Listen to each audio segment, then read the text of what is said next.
Welcome. I'm Dan Sutton. I live on Athens Avenue in Wynwood, and I'm about to describe our 18-year history of heating and cooling cost reductions. Our house is a two-story stone home made in the late 1940s. Now, I'm going to show you the history of how we reduce the energy consumption. Our house has a summer-winter oil burner, which provides winter heating and all year round domestic hot water. As well, we had two 2-ton air conditioning units, one for each floor. Now, there were two large oak trees on our front yard and a black walnut in the rear yard that prevented us from considering installation of our own solar panels. So we have subscribed to wind energy since the Pennsylvania Power Choice was available.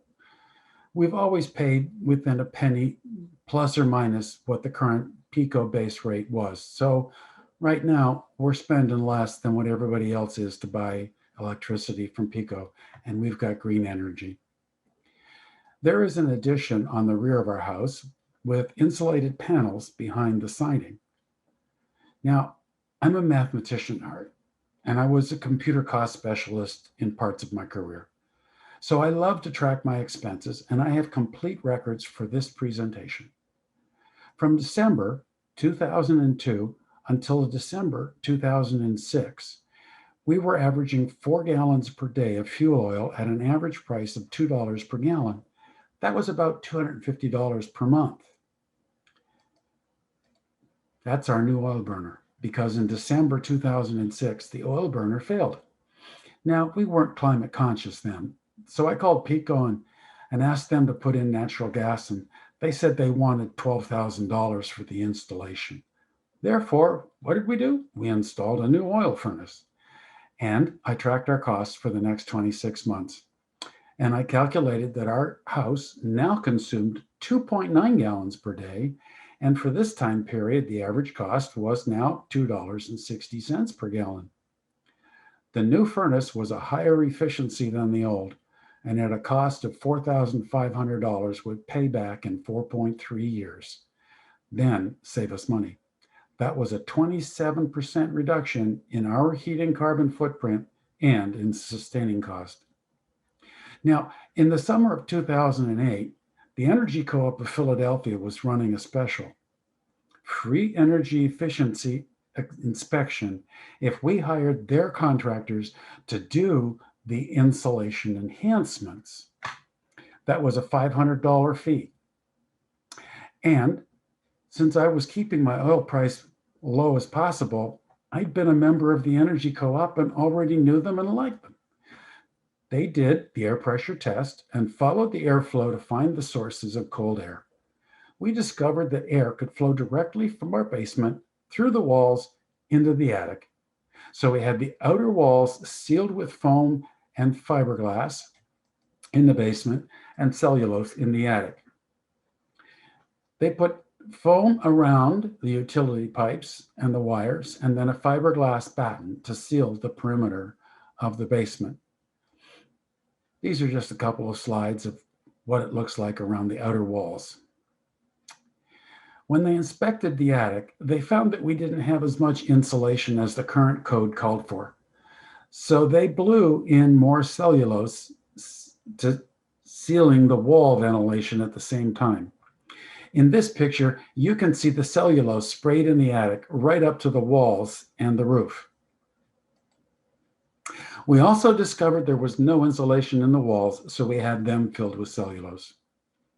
All of this work resulted in a 38% reduction in heating costs over the time period of the next 10 years and saved us over $1,200 per year. Now, our house has the original double hung wood windows with a triple track storm window on the outside, which we thought was going to be our next upgrade. However, after the insulation was done, Energy Co-op came back and repeated the same energy test, and the only measurable source of cold air was from electrical sockets on the outside walls. That was easily remedied with insulation that goes between the electrical plate and the wall. So now we knew our windows were not drafty. Next, I'd been curious about the cost of producing domestic hot water with the oil burner. understanding that it was more efficient maybe in the winter, but what about the summer? So I wondered if we could reduce our carbon footprint and maybe even costs. So I examined my oil bills that covered only the summer months and estimated that we used about 12 gallons per month for domestic hot water, an average cost of $2.80 per gallon over the last decade meant that we were spending about $600 a year for hot water.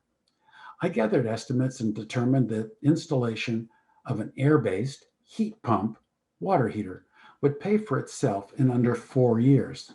I used Consumer Reports and other internet sites to decide on the method of heating our water.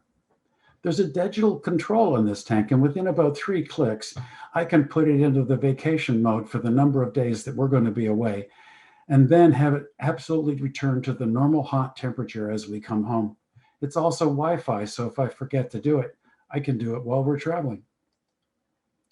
Now, we were ready to install the heat pump water heater in April, when the spring maintenance of our air conditioning units showed that our upstairs air conditioning was out of cooling fluid.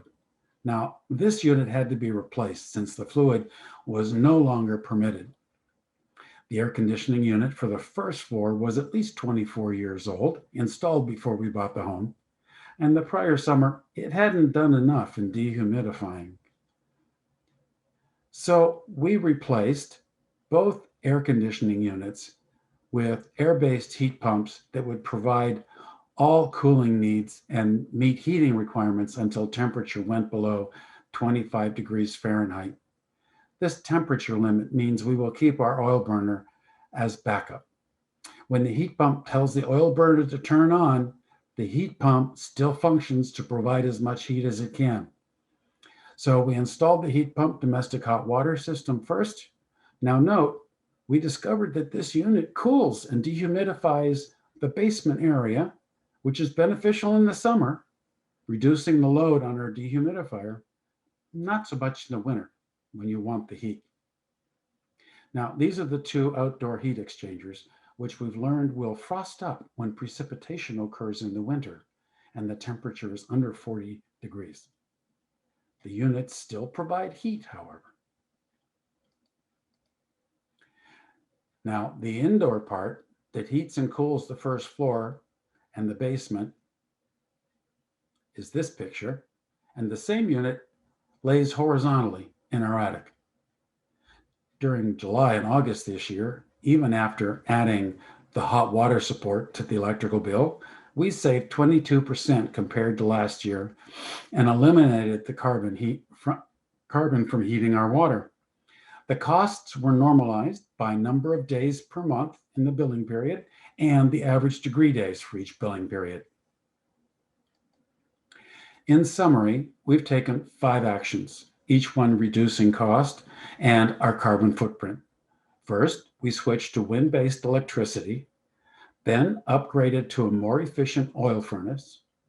Next, insulated our home, and then installed the domestic water heat pump and eliminated 600 gallons of fuel oil per year for that, and saved about $1,200 at today's cost of oil.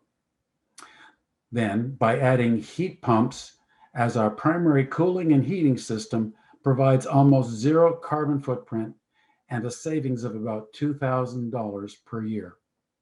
Please note, we're not recommending any specific brands or products. We're just sharing what we did and the concepts, hoping that you'll take these actions as well. So that's what we did, and we're proud to have lowered our carbon footprint almost to 0 and reduced our sustaining costs.